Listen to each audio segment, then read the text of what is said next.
Seigneur vous bénisse tous les bien-aimés connectés et que le Seigneur bénisse aussi tous les bien-aimés qui ne sont pas encore connectés. Et ceux qui vont suivre cette émission en différé, que le Seigneur leur bénisse. Donc, bien-aimés, nous allons continuer notre thème, les choix des dieux, mais troisième partie.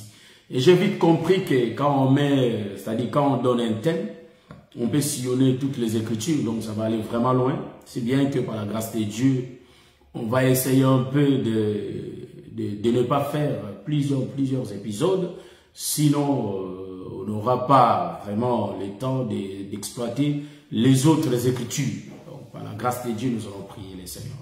Je vous salue tous au nom de notre Seigneur Jésus-Christ.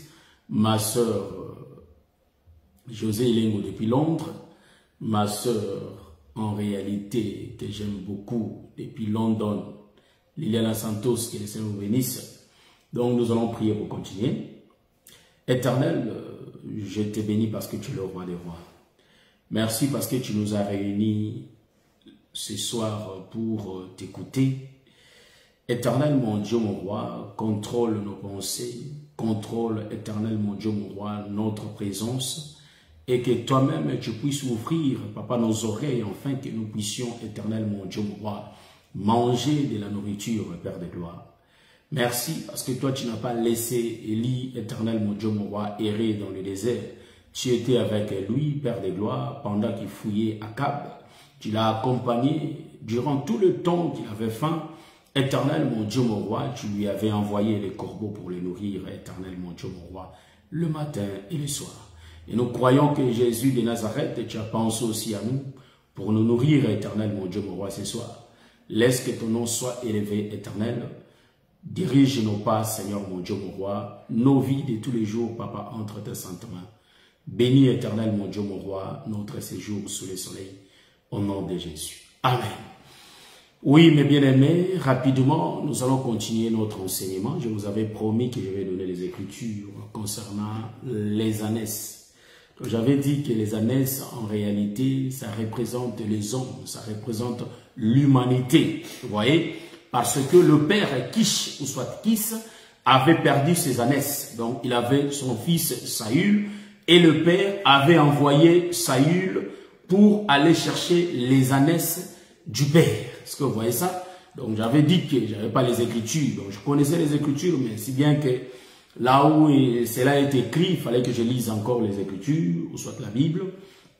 Voilà pourquoi je l'avais fait et j'ai les Écritures. Donc, je vais donner les Écritures pour expliquer les ânesses qui représentent les hommes.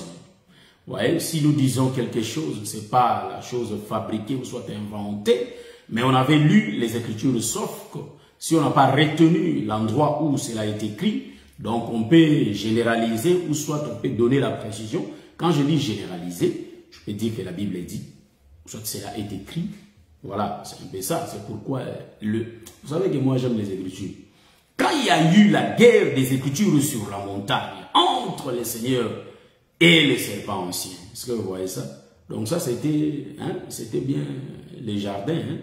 On a répété les jardins dans la Nouvelle Alliance. Donc Jésus, après avoir jeûné 40 jours, 40 nuits, nous comprenons que c'était Adam qui n'avait pas mangé. Est-ce que vous voyez ça? Donc il faut qu'on puisse présenter la nourriture à Adam.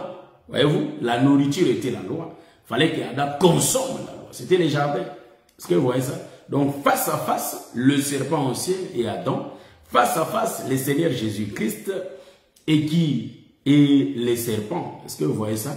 Parce que Jésus dit que ma nourriture, c'est faire la volonté de mon Père. Or, la volonté du Père, c'est quoi? Et il faut que les ânesses soient retrouvées. Est-ce que vous voyez ça? Donc, je tiens à vous saluer tous les bien-aimés partout là où vous êtes.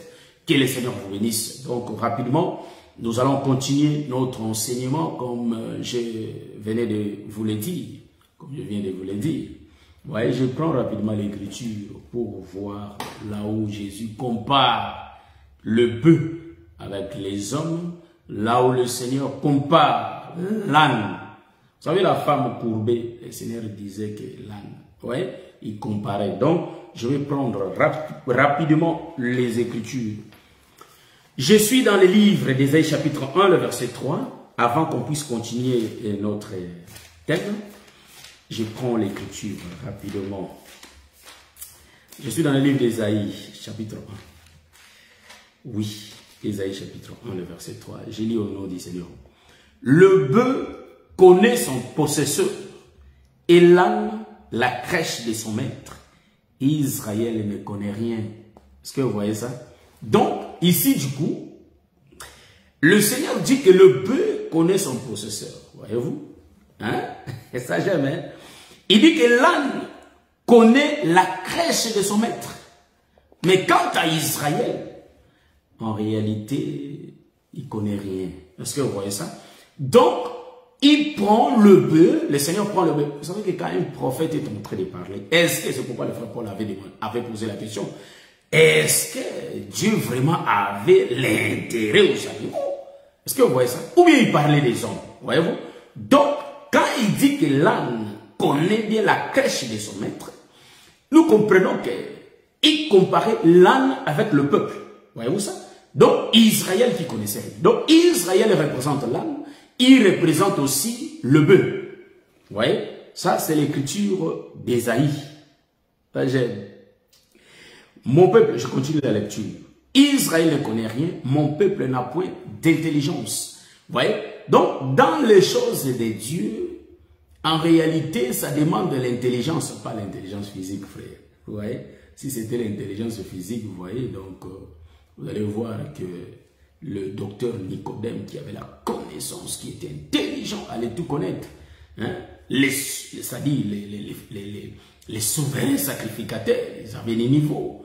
C'est pourquoi aujourd'hui, vous allez voir que non, docteur en médecine, mais il part dans une église là où on prêche des paraboles.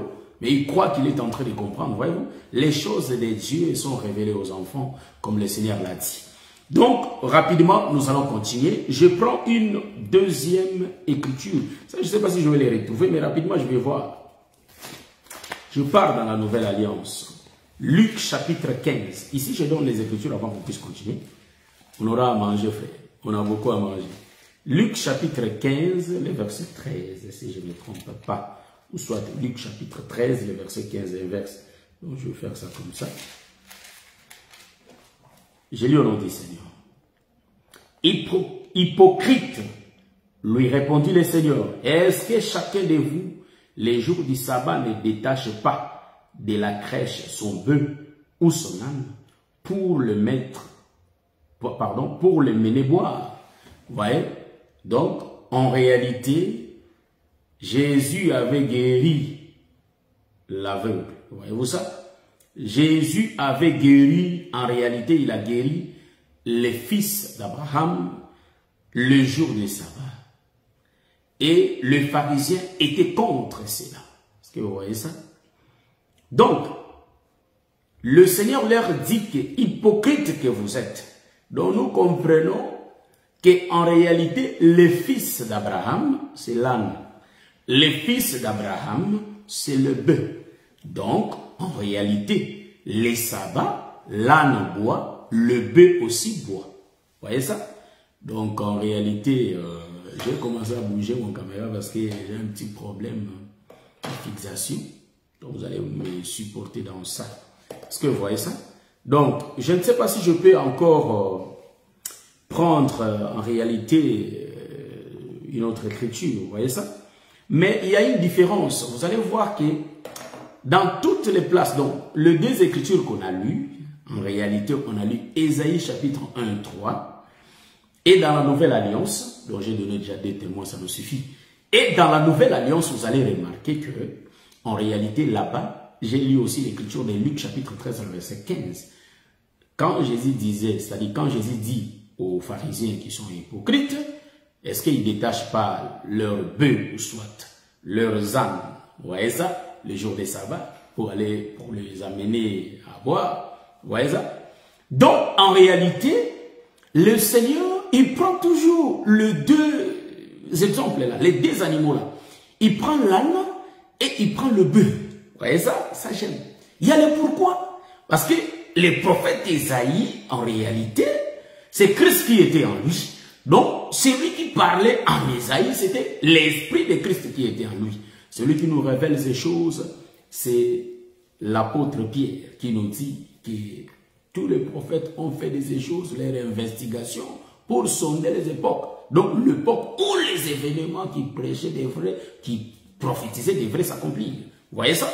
Donc ici vous allez comprendre que quand Ésaïe est en train de parler, en réalité il donne l'exemple de bœuf et de l'âne. Et de l'autre côté, quand on voit le Seigneur lui-même venir dans la nouvelle alliance, en réalité, il prend l'exemple de l'âne. Est-ce que vous voyez ça? Il prend l'exemple de l'âne et du bœuf. Vous voyez ça? Bon, je vais reprendre la lecture des deux Écritures et je vais en donner l'explication et puis on va partir vite pour voir. Vous voyez ça? Donc, en réalité, c'est le fils d'Abraham qui a été sauvé, mais il y a des pourquoi. Je viens. Je prends l'Écriture. Ça, je prends l'Écriture. Luc chapitre 13, c'est le verset 15. J'ai lu au nom du Seigneur. Et nous avons lu Ésaïe. Rapidement, je vais comparer les deux Écritures. Ce qui me montre, je crois que c'est ce que je vais vous dire, je vais vous parler. Ésaïe chapitre 1, le verset 3. Voilà. Luc 13, 15.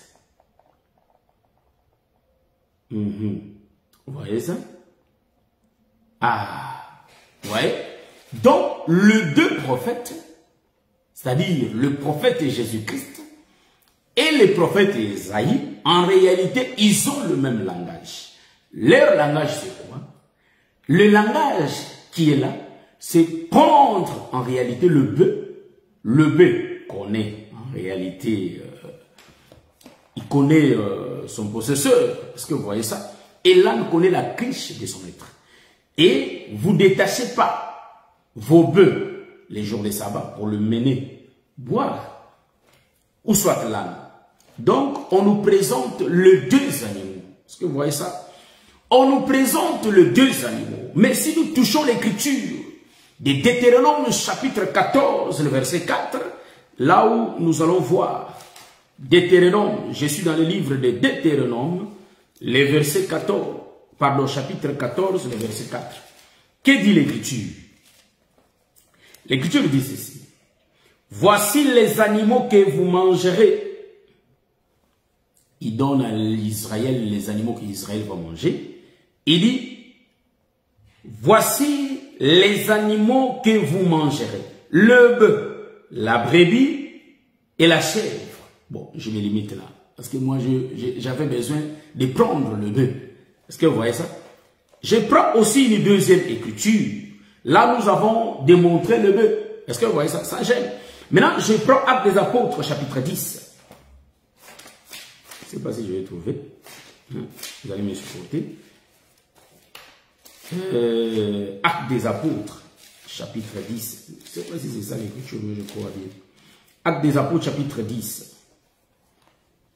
Je lis au nom du Seigneur. Je cherche. L'écriture vient de l'écriture. Actes des Apôtres, chapitre 10.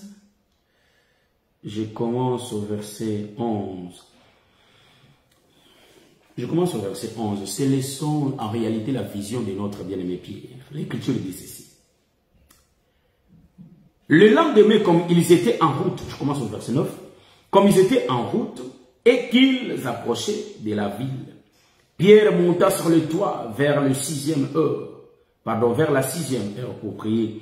Il eut faim et il voulut manger. Pendant qu'on lui préparait à manger, il tomba en extase et il vit du ciel ouvert un objet semblable à une grande nappe attachée par les quatre coins qui descendait et s'abaissait vers la terre.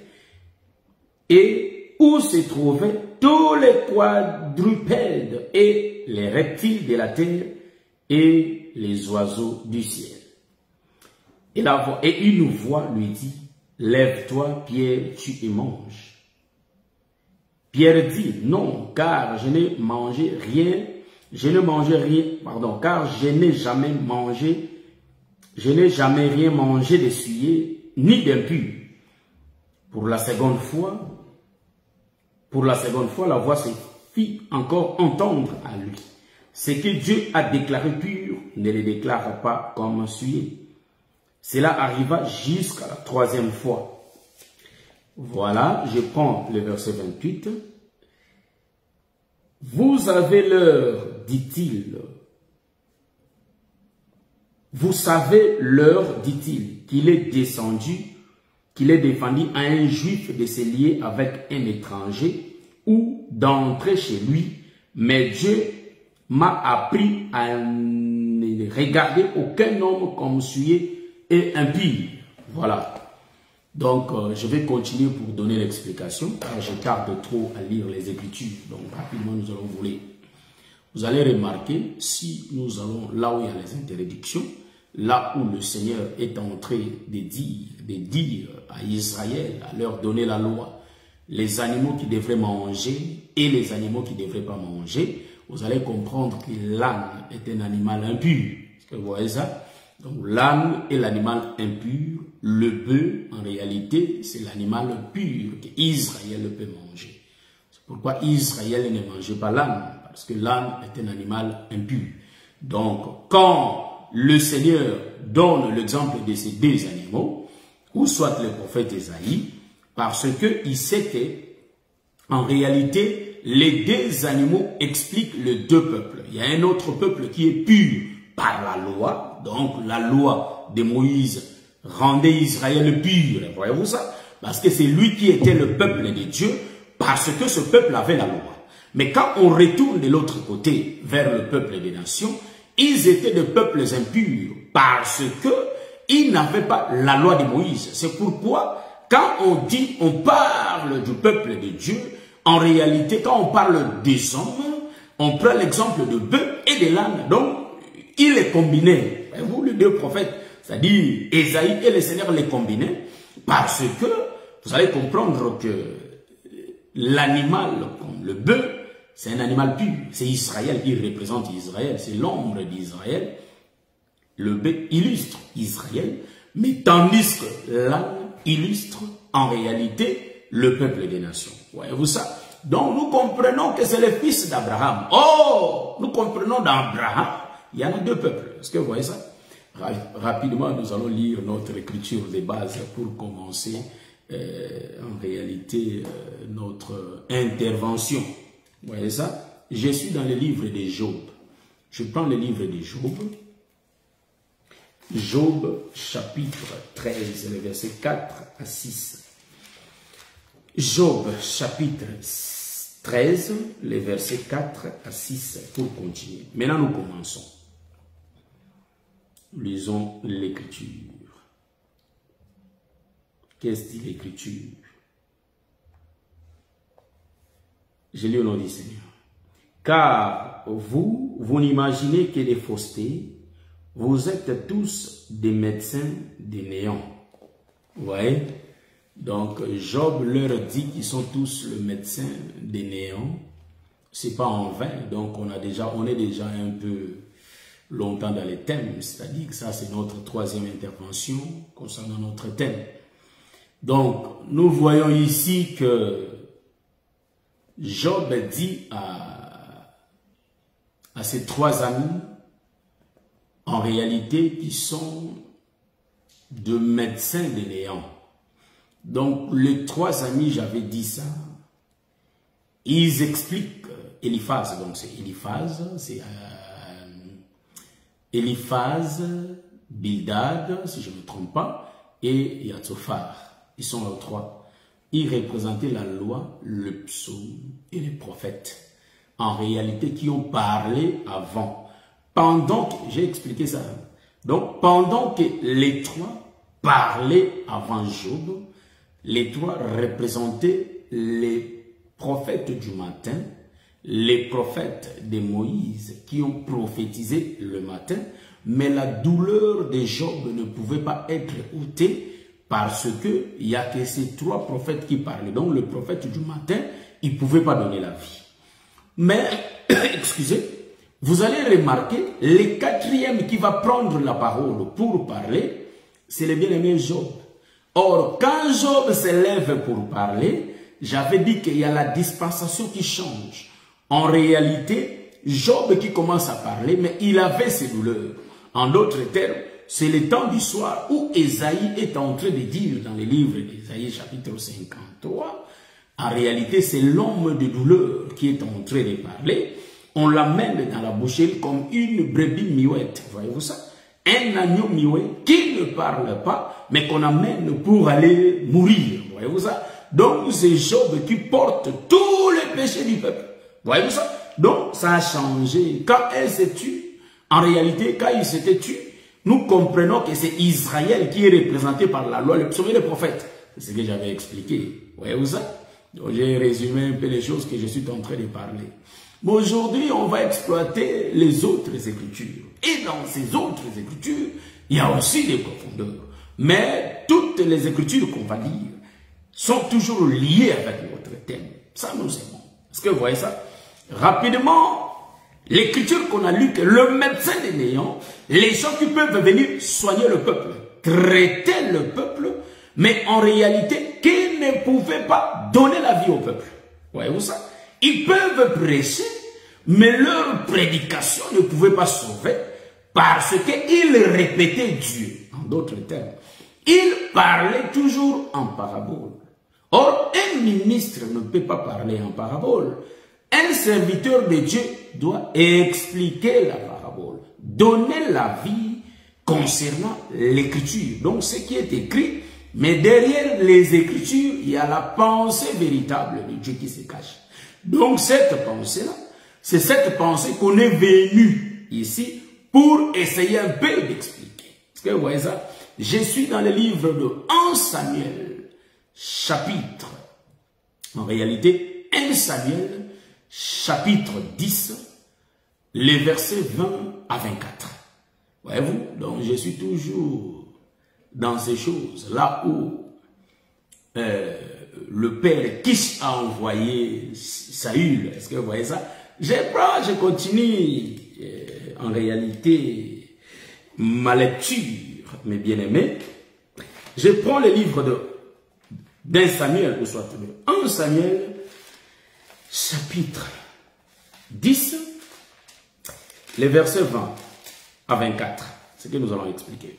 Je lis au nom du Seigneur. Samuel fit approcher toutes les tribus d'Israël. Vous voyez ça? Samuel fit approcher toutes les tribus d'Israël et la tribu de Benjamin fut désignée. Il fit approcher la tribu de Benjamin par famille et la famille de Matri fut désignée. Puis Saül, fils de Kis, fut désigné. On les chercha, mais on ne les trouva point. 22. On consulta de nouveau l'Éternel. Y a-t-il encore un homme qui soit venu ici? Et l'Éternel dit, voici, il est caché vers les bagages. On courut les tirer de là, et il se présenta au milieu du peuple. Il les dépassait tous de la tête. Samuel dit, verset 24, Samuel dit à tout le peuple, voyez-vous, c'est lui que l'Éternel a choisi. Il n'y a personne dans tout le peuple qui soit semblable à lui. Et tout le peuple poussa des cris, vive le roi. J'aime ça. Bon, je crois que la lecture est claire. Notre thème, bien-aimé, c'est le choix de Dieu. Vous savez, on est en train de parler le choix de Dieu. On ne combat pas le choix de Dieu. Comme le Seigneur t'a choisi, mon bien-aimé. Comme le Seigneur t'a choisi, ma bien-aimée. Tu es le choix de Dieu. Tu es l'élu de l'Éternel. Dieu t'a choisi. Il t'a mis à part. Il t'a choisi, bien-aimé. En réalité, pour faire sa volonté.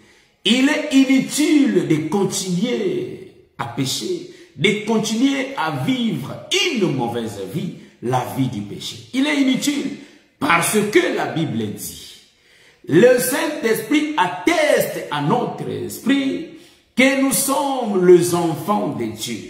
Étant un enfant de Dieu, nous sommes censés de courir dans les nord. Est-ce que vous voyez ça? Je vous salue tous mes bien-aimés, et à mes bien-aimés Todd, et à mes bien-aimés Guise les minutes. Que le Seigneur vous bénisse, je vous ai déjà salué. Vous voyez ça? Donc, nous sommes un peuple mis à part. Voyez-vous ça? L'Éternel nous a mis à part. Il nous a choisis. Et nous allons découvrir ça dans les Écritures. Nous sommes un peuple mis à part. Un peuple choisi. Est-ce que vous voyez ça? C'est pourquoi il faut que nous vivions la vie de piété, la vie de sainteté, parce que nous sommes les enfants de Dieu. Dieu ne nous a pas choisis pour que nous marchions ça et là, pour que nous menions une vie de péché. Non plus. Mais le Seigneur nous a choisis, afin que nous menions une vie de sainteté. On ne peut pas faire le mal à nos frères, ni à nos sœurs. Vous savez ça? Surtout dans les mariages, bien-aimés. Il faut respecter la femme. La femme mérite le respect. Est-ce que vous voyez ça? Il faut que, vous voyez, quand je dis respecter, vous ne faut pas minimiser, c'est ça. Mais l'Écriture nous dit que l'homme doit aimer sa femme. Voyez-vous ça? Donc l'amour se trouve chez l'homme. C'est pourquoi même Delilah avait réclamé que tu ne m'aimes pas. Voyez-vous? Donc l'amour est réservé à l'homme pour donner à sa femme. Mais la femme réplique du respect. Donc en réalité, la soumission, c'est ce que le Seigneur nous demande. Donc ici, s'il faut que nous le disions clairement, donc la Bible nous parle de l'homme et de la femme, du mariage, c'est tout. Donc nous, les hommes, nous le faisons déjà, mais la réalité, c'est le Seigneur avec l'Église. Donc, nous sommes un peuple mis à part. C'est pourquoi le Seigneur a fait le choix. Ici, vous allez comprendre que Dieu va convoquer tout Israël. Il appelle tout Israël à la convocation de l'Éternel. Donc, Israël se réunit les 12 tribus. Mais en réalité, le Seigneur va choisir les dernières tribus. Vous voyez ça? Donc, en réalité, c'est l'Écriture qui dit. Vous savez que quand Paul lisait l'Ancienne Alliance, il retirait les Écritures. C'est pourquoi l'Écriture dit, beaucoup sont appelés, mais peu sont élus. Est-ce que vous voyez ça? À l'appel, il y a tout Israël qui est venu, mais quand l'Éternel commence à élire le peuple, il n'y a que la tribu de Benjamin qui est élue. Est-ce que vous voyez ça? C'est pourquoi l'Écriture dit, beaucoup sont appelés, mais peu qui sont élus. On a vu l'Écriture depuis l'Ancienne Alliance. Est-ce que vous voyez ça? Ça finit pas là. Nous allons continuer. Pour dire quoi? Pour dire que, j'aime ça. Même, vous allez remarquer que les 12 tribus étaient là, mais le Seigneur commence à choisir. Quand le Seigneur fait son choix, il choisit la tribu de Benjamin. Il dit à Moïse, Moïse, fais 2 trompettes. Fais-toi 2 trompettes. Une trompette sans éclat et l'autre trompette avec éclat. Est-ce que vous voyez ça? Donc nous comprenons que quand il dit ça à Moïse de le faire, il savait en réalité qu'il va faire le choix. Donc quand la trompette des rassemblements est en train de sonner, nous comprenons qu'il y a tout le peuple, il y a tout Israël qui vient se réunir tout autour de Moïse qui sonnait la trompette. C'est pourquoi, bien aimés, nous le savons, nous sommes de l'Évangile. La trompette des rassemblements est en train de sonner. Mais dans cette trompette, nous voyons tout le peuple se réunir. Est-ce que vous voyez ça? Quand je dis que tout le peuple, c'est tout le peuple qui se réunissent tout autour de la trompette, car ils entendent la voix. Mais en réalité, pour faire le choix, nous comprenons que le choix se fait quand la trompette avec éclat sonne, retentit. Est-ce que vous voyez ça? Maintenant, celui qui sonne, donc la même personne qui sonne la trompette pour réunir le peuple, c'est-à-dire la trompette de rassemblement, c'est la même personne qui va sonner la trompette de départ. Donc, la trompette de départ, cela distingue le peuple. Voyez-vous ça? C'est pourquoi ils étaient 12. Mais en réalité, quand la trompette de départ sonne, donc la trompette avec éclat, nous comprenons qu'il y a les 3 qui montent sur la montagne. Vous savez que la montagne, c'est la maison de Dieu. La montagne, c'est le ciel. Exode chapitre 20, en descendant. Voyez-vous ça? Quand Dieu donnait la loi, il dit qu'il était descendu sur la montagne et l'Éternel dit que je vous ai parlé depuis la montagne. Ça nous aimons. Donc, ici, vous allez comprendre que Dieu fait la réunion. Je rentre dans notre thème. Dieu fait la réunion de tout Israël. Ils étaient là, et tous, ils étaient là pour écouter. Le problème de Dieu était quoi? L'histoire. Il faut qu'on puisse choisir le roi. Est-ce que vous voyez ça? il faut que le roi soit choisi. Maintenant, le roi qui sera choisi, c'est lui qui va diriger Israël. C'est lui qui va commander. C'est lui qui sera le chef d'Israël. Maintenant, celui qui fait les choix, c'est l'Éternel. Mais c'était la déclaration du peuple. Est-ce que vous voyez ça? Maintenant, le problème, c'est quoi? Quand ils se réunissent, en réalité, les choix de Dieu s'est fait, dans la tribu de Benjamin. C'est là où le roi va sortir. Vous savez que l'Écriture dit dans les livres d'Apocalypse, je crois bien, je suis dans les livres d'Apocalypse, l'Écriture dit que le frère Jean avait vu le trône. Les trônes que le frère Jean avait vu, il y avait quelqu'un qui était assis sur le trône.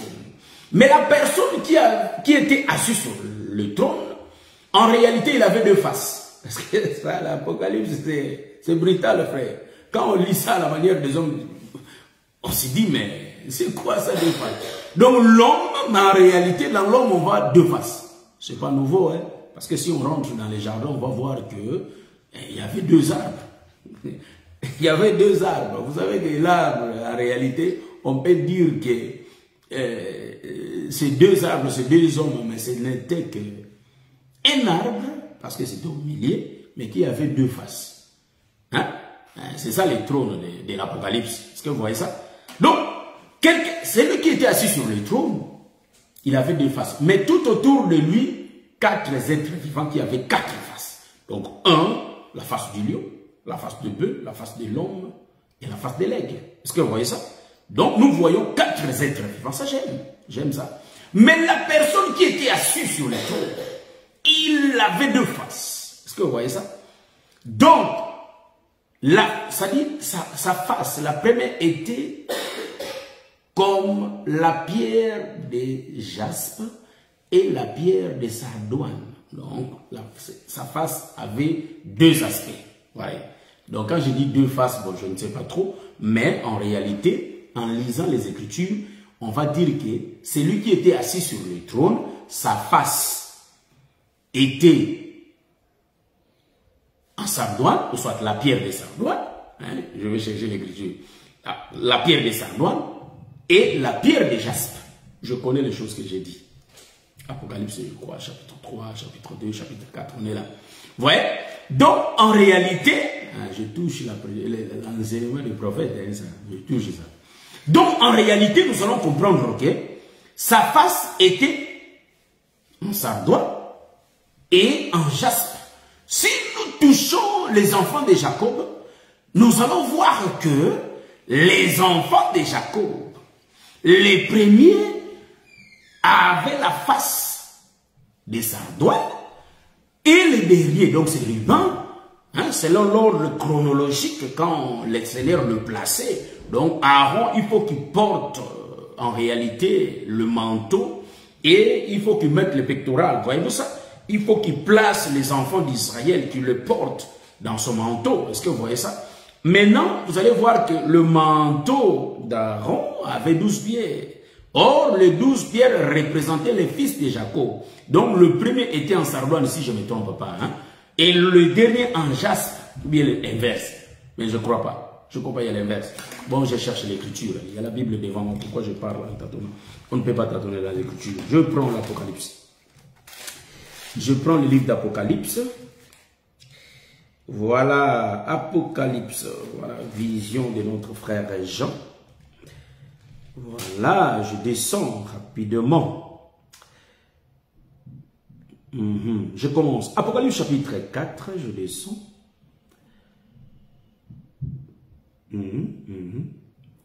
Apocalypse chapitre 4, je commence au verset 2. Aussitôt je fus ravi en esprit. Et voici, il y a un trône dans les ciels. Et sur ce trône, quelqu'un était assis. Donc c'est des choses que je viens de dire. Quelqu'un était assis. Celui qui était assis avait l'aspect d'une pierre de jaspe. Donc, il avait l'aspect, hein, donc moi j'avais mal dit, vous voyez ça? Donc, il faut reprendre l'écriture. Celui qui était assis avait l'aspect d'une pierre de jaspe et de sardoine. Est-ce que vous voyez ça? Donc voilà. Et l'écriture dit, Et l'Écriture dit, et les trônes étaient environnés d'un arc-en-ciel semblable à de l'émeraude. Autour du trône, je vis 24 trônes, et sur ces trônes, 24 vieillards assis, revêtus de vêtements blancs, et sur leur tête des couronnes d'or. Vous voyez, on se limite là, nous, cela ne nous concerne pas. Donc, j'ai dit cela, que j'ai vu celui qui était assis sur le trône. Voyez-vous ça? Il était représenté par la pierre de sardoine et la pierre de jaspe. Hein? C'est ce que j'ai lu, hein, je crois. Ah. Bon, je vais faire ça comme ça pour que je voie. Ah, voilà. C'est l'Apocalypse chapitre 4. Vous voyez ça? Donc, l'Écriture dit,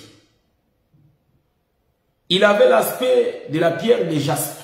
Or, la pierre de jaspe, selon l'ordre des enfants d'Israël, quand on les plaçait, la pierre de jaspe, en réalité, nous allons voir que ça représentait Benjamin.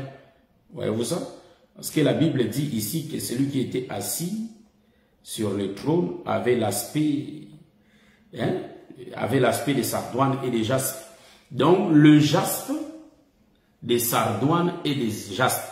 Les jaspes représentent en réalité, je crois les jaspes représentent Oriban et les sardoines représentent en réalité notre frère Benjamin. Est-ce que vous voyez ça? C'est les derniers. Cela veut dire que celui qui était assis sur le trône, c'est lui le premier et c'est lui le dernier. Voyez-vous ça? Or, le premier fils des... Vous savez que le père lui-même c'est Jacob. Et il se représente par Ruben le premier et le dernier c'est Benjamin.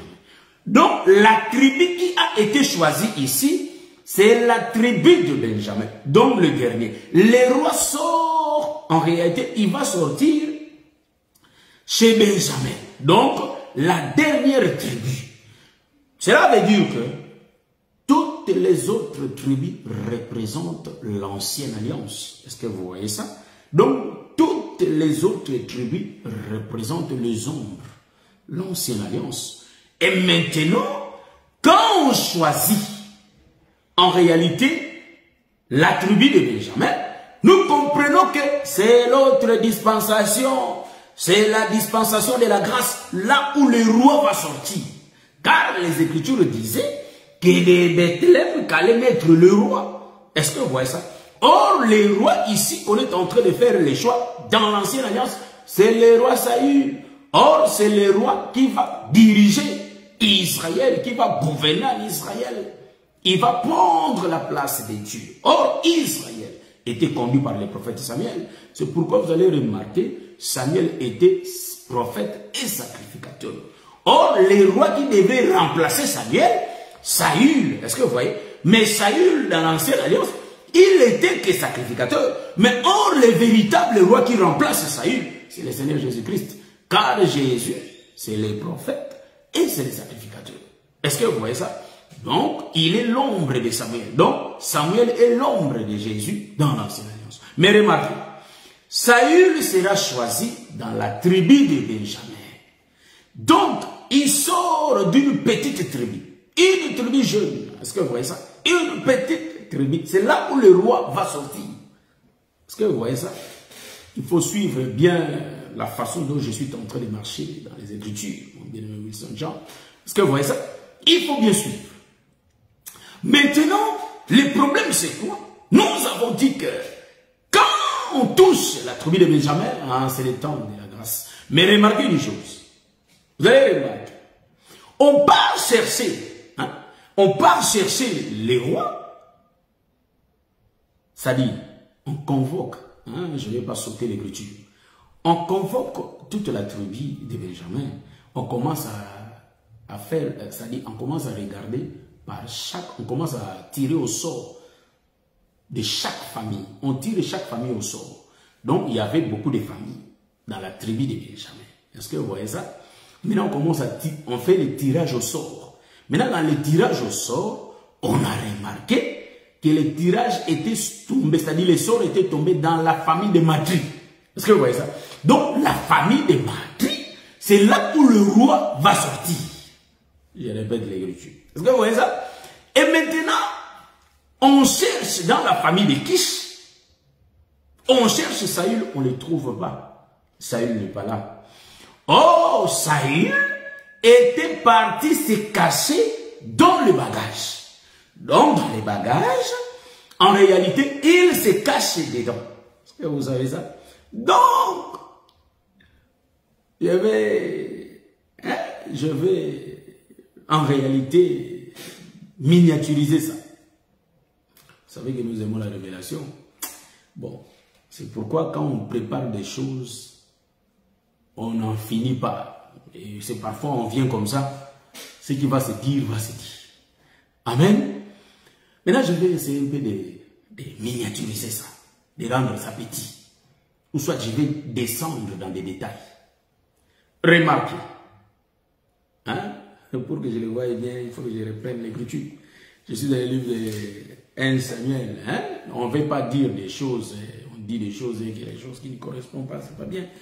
1 Samuel chapitre 10. Voilà. 1 Samuel chapitre 10. On est là. Je prends l'écriture. La Bible dit, on consulta. Donc, je prends le verset 21. La Bible dit, il fit approcher la tribu de Benjamin par famille. Voyez-vous ce que j'ai dit? Et la famille de Matri fut désignée. Donc, la famille de Matri fut désignée. Ouais. Donc, le choix tombe dans la famille de Matri. On continue la lecture. Puis, Saül, fils de Kis, fut désigné. Donc, dans la famille de Matri, on vient choisir Saül, le fils de Kis. Mais remarquez, regardez le mouvement. On les chercha, mais on ne les trouva point. Ah, bon. Maintenant, qu'est-ce que dit le verset 23? On courut les tirer. Voilà, voilà. On les chercha et on ne les trouva point. Maintenant, verset 22. On consulta de nouveau l'Éternel. Ah, voyez-vous ça? Voyez. Donc, en réalité, ici, j'ai dit que je vais miniaturiser ça. Parce qu'on peut prendre que 2 versets et puis on fait tout un enseignement. Vous voyez ça?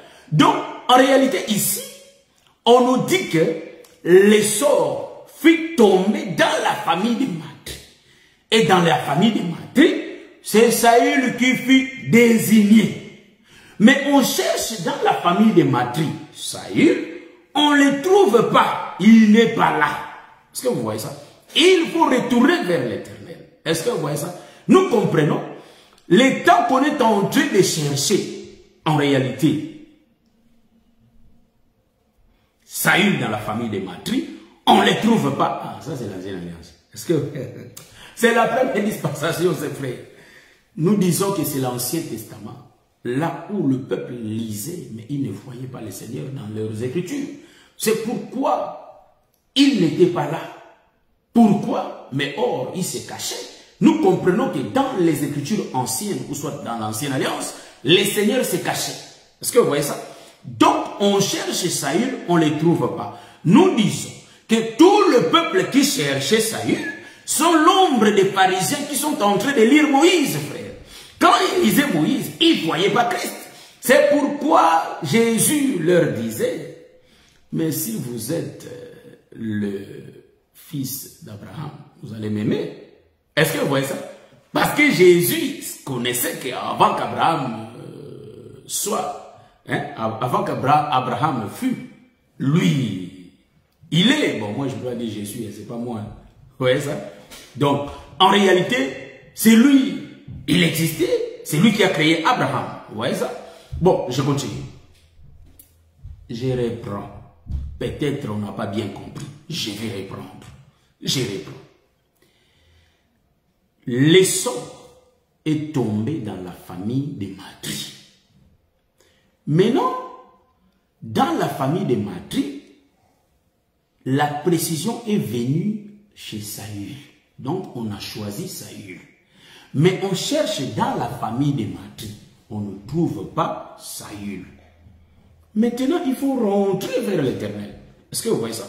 Nous comprenons que quand la famille cherche, c'est-à-dire quand on cherche Saül dans la famille de Matri, on ne la trouve pas. Nous comprenons que la famille de Matri, c'est tout un rouleau qu'on est tenté de chercher les rois dedans, mais on ne les trouve pas. En réalité, dans l'ancienne alliance, la loi ne pouvait pas sauver. Est-ce que vous voyez ça?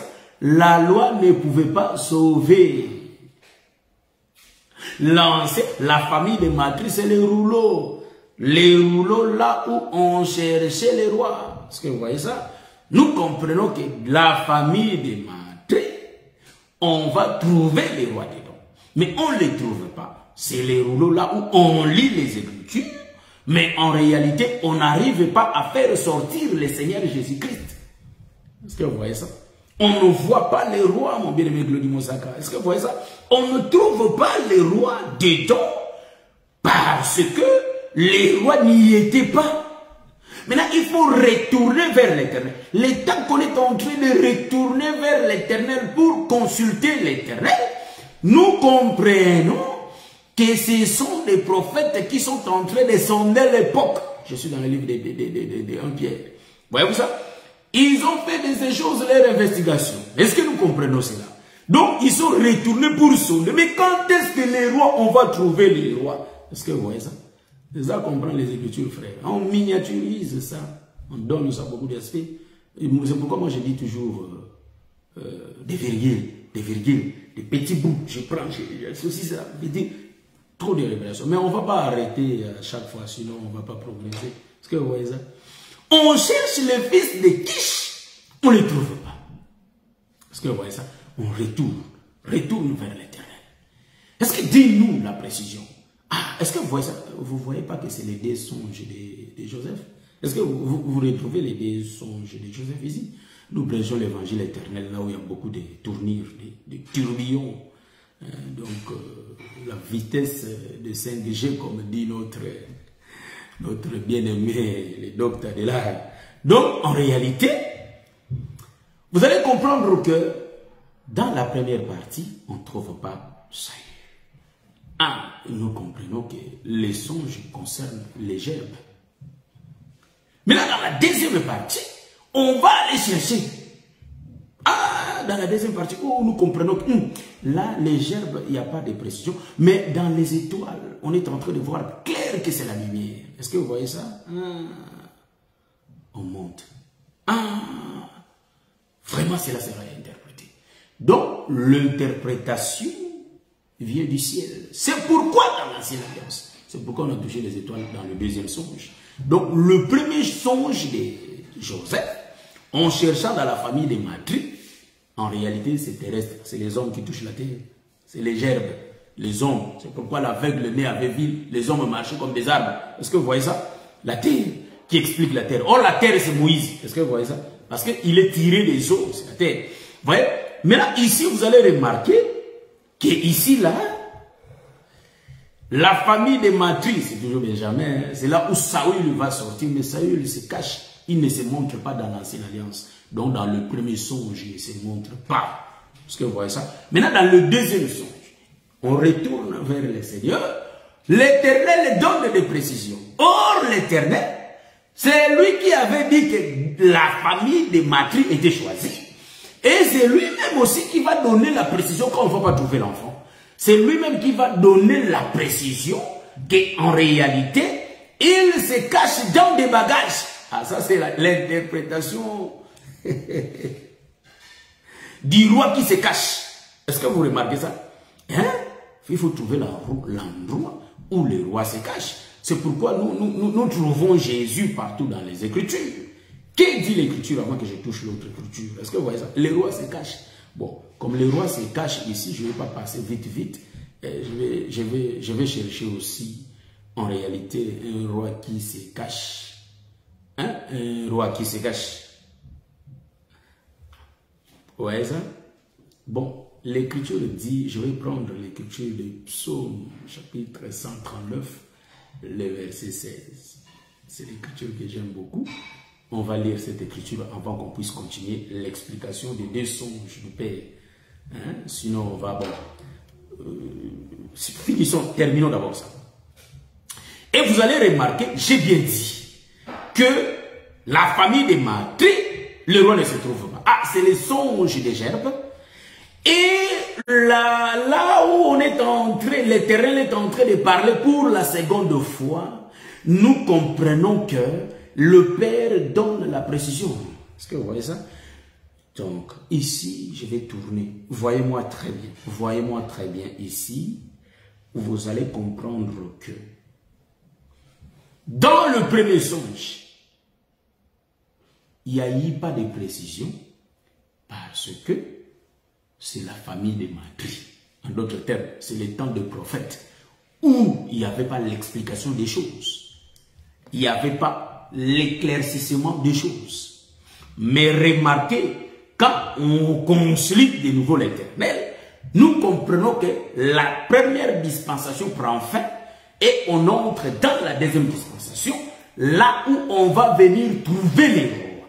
Parce qu'ils se cachent dans des bagages. Donc les bagages, c'est les écritures là où les rois se cachent. Maintenant, notre souci, il faut aller trouver. Donc, ceux qui ont cherché les rois dans la famille de Matri, ce sont les prophètes de l'ancienne alliance.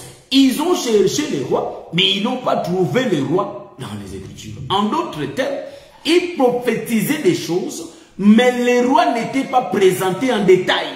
Je vais expliquer ça dans la vie de Noé. Donc, nous allons retrouver notre cher prophète Noé. Le prophète Noé, il aura ses habits, ses vêtements. Voyez-vous ça? Pendant que Cham, Japheth, Cham, le voient et s'aiment, quand ils voient leur père, en réalité, ils voient le père avec tous les vêtements. Donc, nous comprenons, le père cache sa nudité sous le vêtement. Donc, ils ne peuvent pas comprendre le père, parce que le père est voilé. Ça, c'est le premier songe. Est-ce que vous voyez ça? Maintenant, quand le père va partir, entrer dans la couche, dans sa couche, dans la chambre, en réalité, c'est là où le père va se dévoiler.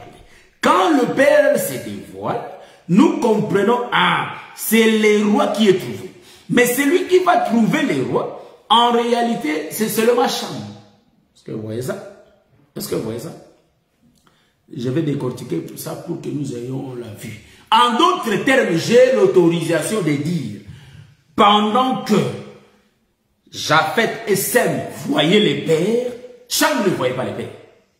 Parce que Cham, pour voir les pères, il faut qu'il entre dans la couche. Nous comprenons que dans la chambre, donc nous comprenons que la chambre, c'est toute une dispensation, la dispensation de la grâce, là où Cham est l'ombre des apôtres qui vont avoir les yeux ouverts. Vous savez ça? L'ombre des apôtres qui voient clairement dans le livre de Matthieu chapitre 13, le verset 10. Pourquoi leur parles-tu en parabole? Ils disent que ces choses ne leur a pas été données. Nous comprenons que les parler de Jésus en parabole représente le temps du matin. Et quand Jésus commence à expliquer les paraboles, ça représente le temps du soir. Mais celui qui parle en parabole et qui explique les paraboles, c'est la même personne. C'est pourquoi vous allez comprendre.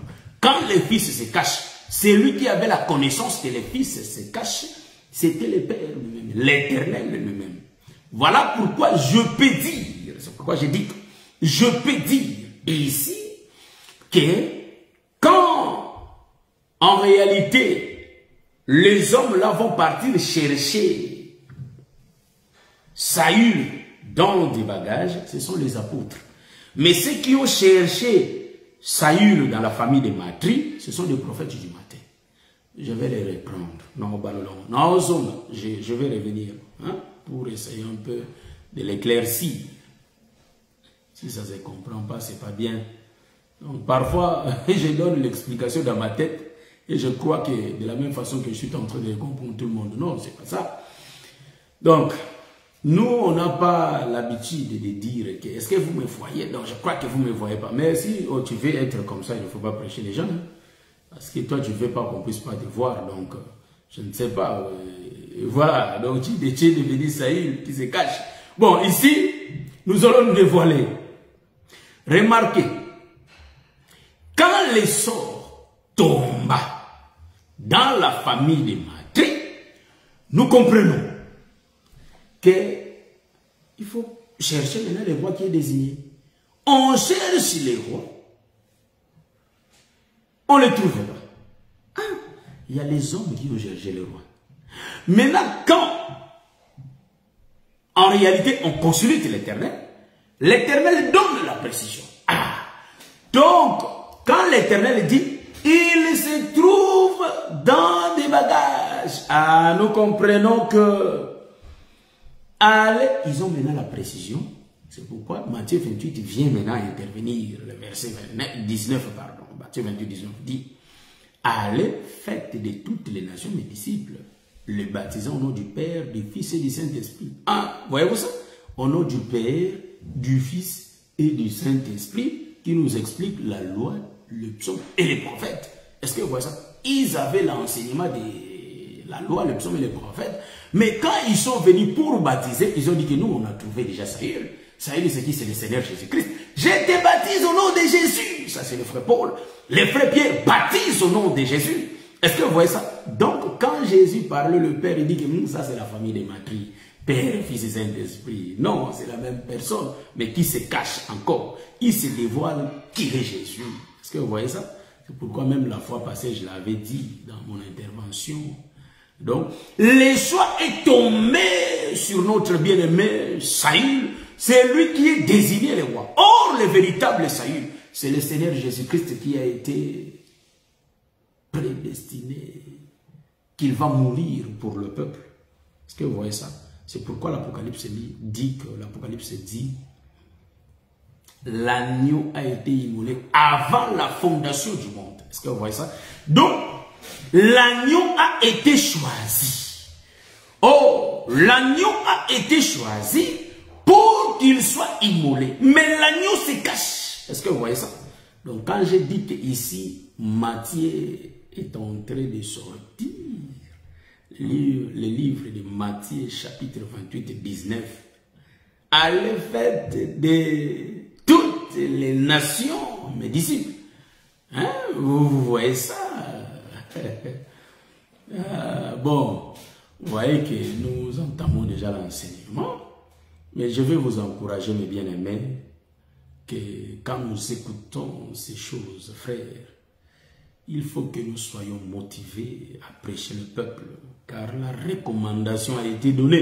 Est-ce que vous voyez ça? Évangéliser le peuple. Nos sœurs vont évangéliser dans des rues, dans le magasin, dans beaucoup d'endroits au travail. Il y a le peuple qui a besoin de l'évangile. Il faut les évangéliser. Est-ce que vous voyez ça? Nos frères aussi, il faut évangéliser les bien-aimés dans les travails. Et là où on travaille, là où on fait nos travaux, et dans nos sociétés, bien sûr, partout là où nous allons, et on va évangéliser. Est-ce que vous voyez ça? Montrer, expliquer les gens la parole, ça fait tellement du bien, voyez-vous ça? C'est ça, propager la bonne nouvelle. Vous voyez? Donc ici, si vous propagez la bonne nouvelle, si nous propageons la bonne nouvelle, et si nous rentrons, les gens vont venir là. Vous vous réunissez où? Voyez-vous ça? Vous vous réunissez où? C'est ce que nous aimons. Est-ce que vous voyez ça? C'est pourquoi quand la femme samaritaine avait évangélisé, fait des comptes, et même ils ont cherché la personne qui prêchait la femme samaritaine. Est-ce que vous voyez ça? Donc la personne là, c'était le père qui avait la précision. C'est pourquoi j'ai dit que je pris les songes de Joseph. Je crois, je ne sais pas si je vais parler même de Jonas. Donc je pris les songes de Joseph, je le mets sur la table. Joseph a eu 2 songes. Le premier songe explique les gerbes, le deuxième explique les étoiles. Est-ce que vous voyez ça? J'ai bien expliqué. Le premier songe, ça nous relate ce que je viens de dire. En réalité, on ne trouve pas dans la famille des Marie. Mais le deuxième songe, en réalité, doit être interprété, frère. Est-ce que vous voyez ça? Donc, l'interprétation du premier songe, c'était les enfants. Hein? Donc, les enfants de Jacob qui avaient répondu à Jacob. Est-ce que vous voyez ça? Ça, j'aime. Je suis dans les songes. Il dit, est-ce que nous, tes frères, nous allons nous agenouiller devant toi? Je suis dans le livre de Genèse chapitre 37 pour voir ce que je suis en train de dire. Genèse 37. Vous voyez ça? Le premier songe parle des gerbes. L'interprétation, c'était les enfants de Jacob. En d'autres termes, les grands frères de Joseph, pardon, c'était les enfants de Jacob. Les grands frères de Joseph ont interprété les songes. Est-ce que vous voyez ça? Donc nous comprenons que ils ont parlé. Est-ce que nous allons devenir des serviteurs? Est-ce que vous voyez ça? Nous allons devenir des serviteurs. Nous comprenons que les prophètes n'avaient pas la précision de la chose. Est-ce que vous voyez ça? Mais ceux qui avaient la précision de la chose, en réalité, c'est le Père. Oh, quand le Père vient, il donne l'exactitude des choses. Est-ce que vous voyez ça? Ah, donc, car l'Écriture dit que au nom de Jésus, tous genoux fléchissent et toute langue confesse qu'il est Seigneur. Nous comprenons qu'au nom de Joseph, tous genoux doivent fléchir. Est-ce que vous voyez ça? C'est pourquoi le Père s'est humilié lui-même. Est-ce que vous voyez ça? Il est obéissant. Donc Pharaon dit que quand Joseph décide, même Pharaon dit Amen, Amen, Amen à ce que Joseph a dit. Est-ce que vous voyez ça? Donc le Père accepte tout ce que le Fils est en train de faire, est en train de dire. Est-ce que vous voyez ça? Maintenant, je vais progresser. Je me suis trop attardé ici. Je vais continuer. Et vous allez remarquer, quand ils vont partir chercher Saül dans des bagages, ils vont les trouver dedans. Ils se cachent. Saül, c'est le roi. Oh, ceux qui partent chercher Saül dans des bagages, l'ombre des apôtres qui courent pour décortiquer. Dans les bagages, ce sont des écritures qui cachent le Seigneur, frère. Est-ce que vous voyez ça? C'est pourquoi les apôtres avaient cette facilité. Quand ils se croisent avec les pharisiens, des scribes et des sadducéens, ils défendaient l'écriture, ils répétaient l'ancienne alliance en ressortissant le Seigneur Jésus-Christ dedans. Est-ce que vous voyez ça? Parce que ils ont vu, ils ont entendu que le Père leur avait dit qu'il est dans des bagages. Donc le bagage, l'ombre des Écritures, quand il dévoile ça, hein, vous voyez ça? Bon, Samson a fait déjà le mouvement, hein, frère, ma soeur. Samson avait déjà fait ce mouvement. Samson prend les lions. Les lions, c'est les Écritures. Samson va dévorer les lions. Est-ce que vous voyez ça? Pour sortir les miels dedans. Donc, nous disons que Samson, l'ombre des apôtres, qui vont partir. Est-ce que vous voyez ça?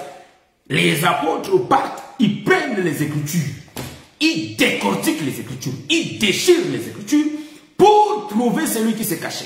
Donc, rapidement, je vais prendre l'Écriture là de Psaume 139, le verset 16. Hein? Je prends l'Écriture, supportez-moi.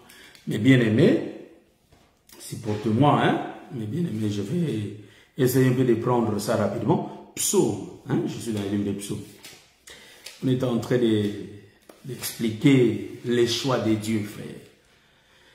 Psaume 139.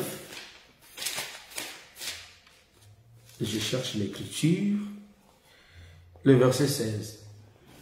Ici, c'est le prophète David qui est en train de parler. On n'a pas la langue lourde pour dire que David était un prophète. Il était un prophète que les gens ne voyaient pas. Même Samson, un prophète que les gens ne voyaient pas. Ou soit les gens ne le voyaient pas. Mais nous, de l'évangile, nous les connaissons. Quand je prends les versets 16. Je peux commencer, pour expliquer les deux peuples, je peux commencer au verset 15. Mais je commence au verset 16. Quand je n'étais qu'une masse informe, tes yeux me voyaient. Et sur ton livre était tout inscrit les jours qui m'étaient destinés. Est-ce que vous écoutez la prophétie? Hein? Vous écoutez la prophétie de David. Je croyais que David parlait de lui-même, mais David ne parlait pas de lui-même. Bon, je commence au verset 15.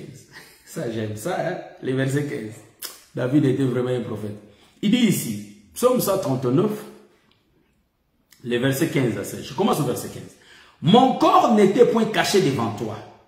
Lorsque j'ai été fait dans un lieu secret, tissé dans les profondeurs de la terre. Est-ce que vous voyez ça? Hein? Vous voyez, l'Écriture dit que cet homme a été tissé de la profondeur des terres. Donc, il est une faible plante qui monte. Est-ce que vous voyez ça? David est en train de prophétiser pour Christ. Vous savez que quand David avait dit que son corps ne connaîtra pas la pourriture, on croyait que David n'allait pas mourir, il n'allait pas pourrir. Non, il parlait du véritable David, car toutes les Écritures rendent témoignage de Jésus. C'est pourquoi l'Écriture des Psaumes chapitre 139, les versets 15, il a été tissé dans les profondeurs de la terre. En réalité, celui qui était tissé, c'était bien le Seigneur Jésus-Christ qui montait comme une faible plante. Voyez-vous? Il monte, c'est une faible plante qui monte de la terre. C'est le ver de terre qui est en train de marcher. L'homme sans valeur, lui qui est faible.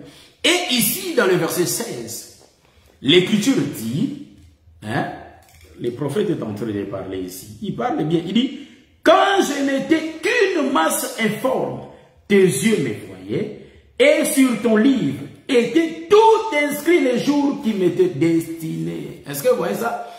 Donc, dans l'ancienne alliance, était tout inscrit que les choix doivent se faire à notre prophète, à notre roi, Saül. Est-ce que vous voyez? Parce que Saül aussi prophétisait de Jésus. Hein? On va trouver là où Saül est en train de parler, mais il prophétise. Voyez-vous ça? Ah, ça nous aimons, frère. Est-ce que vous voyez ça? L'Écriture le dit. L'Écriture est claire de dire que dans son livre, tout était inscrit les jours qu'il est destiné. Est-ce que vous voyez ça? C'est pourquoi quand Jonas est en train de faire le mouvement, en réalité, c'est Christ qui est en train de faire le mouvement. Tout était inscrit. Quand il était venu sur la terre, il regardait l'ancienne alliance pour mouver. C'est pourquoi je dis que la nouvelle alliance était déjà avant l'ancienne alliance. Est-ce que vous savez pourquoi je l'ai dit? Ça jamais. Bon, je vois Adam dans les jardins. Adam, en réalité, est en train de faire le mouvement. Adam, en réalité, c'est l'ancienne alliance. Adam, c'est l'ombre, c'est l'ancienne alliance. Mais en réalité, les mouvements d'Adam, c'est fait en deuxième opposition. Parce que le premier mouvement se fait à l'ombre. C'est-à-dire, on ne voit pas celui qui fait le mouvement. Bon, la Bible dit, je vais m'expliquer. Ne me tenez pas rigueur, s'il vous plaît. Laissez-moi le temps de m'expliquer pourquoi j'ai dit ces choses. Pourquoi je les dis. Donnez-moi le temps. Je commence. L'Écriture dit, créons l'homme à notre image. Et la Bible dit, Dieu créa Adam. L'Éternel créa Adam. Dieu créa Adam. Adam a été créé à l'image de Dieu. Donc, Adam, c'est l'ombre de l'Éternel. Nous voyons, si l'ombre fait le mouvement, ça on a été enseigné par les docteurs de là. Si l'ombre fait le mouvement, nous voyons qu'il y a une réalité qui bouge quelconque. C'est pourquoi l'homme frappé l'homme frappé du soleil et l'ombre commence à faire le mouvement. C'est pourquoi quand je regarde Adam, je dis que Adam c'est l'ancienne alliance. Pourquoi? Adam il est seulement l'image de Dieu. Mais la réalité c'est Dieu lui-même. Donc si Adam est en train de donner donner les noms aux lions, je comprends que dans la réalité, le nom du lion a été déjà prononcé. Donc, Adam, il n'est que l'ombre. Est-ce que vous voyez ça? Adam, c'est l'ancienne alliance. Mais la réalité, on ne l'a pas vu. Mais Adam, c'est le copier. Quand Jésus bouge, lui aussi bouge. Mais le frère Paul nous éclaire. Il a dit que, le frère Paul dit que l'ombre, ce n'est pas l'exacte représentation. Est-ce que vous voyez ça? Donc l'ombre, ça fait tellement noir, on ne sait pas bien voir. C'est pourquoi quand on dit que l'écriture là c'est ça, parfois on cherche des 1 sur 1. Non, on ne peut pas avoir 1 sur 1 parce que c'est l'ombre. C'est l'écriture de l'ombre. Dans l'ombre, on ne voit pas clair. Mais on sait que c'est ça. Parce qu'il y a les ministères qui essayent un peu de les lier, de les mettre ensemble. C'est pourquoi je bénis les hommes de Dieu qui nous ont prêché. Il y a un homme de Dieu qui avait dit qu'il n'y a pas une écriture seule. Est-ce que vous voyez? Donc, les écritures sont 2, 2, 3, 3, 4, 4, 5, 5, 6, 6, 7, 7. Est-ce que vous voyez ça? C'est pourquoi, bien aimé, quand on prend l'écriture, on voit que Il y a beaucoup des écritures qui se ressemblent.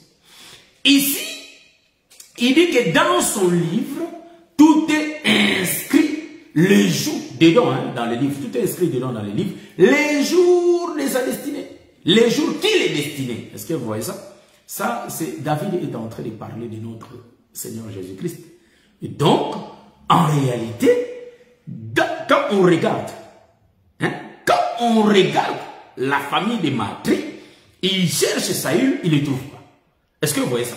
Donc, tout est inscrit les jours de la destinée de Saül. Et vous allez voir, dans la famille de Matri, on parle de Saül, mais on ne le trouve pas. Mais dans la réalité des bagages, on trouve dans la deuxième position, ou soit le deuxième rouleau, c'est là où on va trouver des bagages, mais Saül était dedans. Est-ce que vous voyez ça? Ah, c'est le temps où Saül va régner. Est-ce que vous voyez ça? Maintenant, qu'est-ce que nous allons expliquer ici? J'ai bien expliqué que la nouvelle alliance était avant l'ancienne alliance. Est-ce que vous voyez ça? C'est pourquoi le frère Paul dit que le corps est en Christ. Hein? J'aime cette écriture. La réalité est en Christ. Donc, pour voir en couleur, il faut regarder Christ. Mais pour voir les noirs et blancs, il faut regarder maintenant l'ombre. Est-ce que vous voyez ça?